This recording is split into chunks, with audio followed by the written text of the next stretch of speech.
Hello everyone, কীরকম আছো সবাই? আশা করছি তোমরা সবাই ভালো আছো। তো তোমাদের আশীর্বাদে আমিও ভালোই আছি। মিনি একটি ব্লগ নিয়ে আবার চলে আসলাম নতুন একটি ভিডিওতে। তোমাদের সবাইকে ওয়েলকাম জানাচ্ছি বন্ধুরা।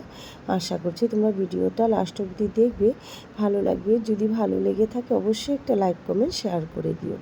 তো অনেক দিন পরে লং ভিডিও নিয়ে আসলাম। 2-3 দিন হয়ে গেছে লং ভিডিও দিতে পারছি না, শরীরটাও ভালো ছিল না আর একটু ঝামেলার জন্য দিতে পারছিলাম না।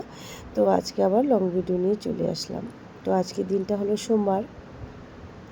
তো সোমবারে তো আমি শিব বাবার পুজো করি। যারা আমার প্রতিনিয়ত ভিডিও দেখো তারা সবাই জানো আমি সোমবার দিন শিব বাবার পুজো করি।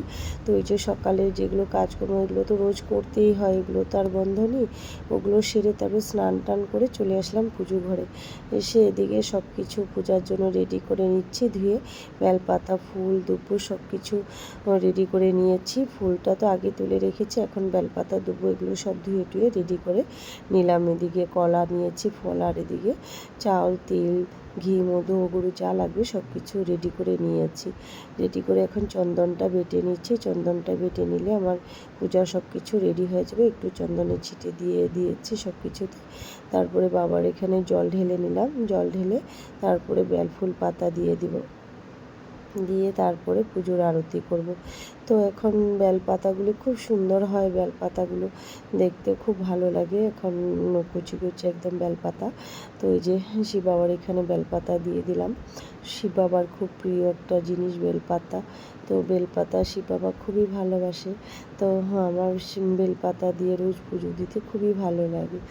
তো সবসময় তো পাওয়া যায় না, তো কখনো এনে আমি ফ্রিজে রেখে দিই বেশি করেই। তারপরে প্রত্যেক সোমবারে তো আমার লাগেই।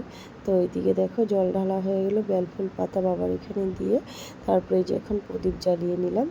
ধূপকাঠি প্রদীপ দিয়ে বাবার একটু আরতি করে তারপরে সব ঠাকুরকে একটু আরতি করে নিলাম।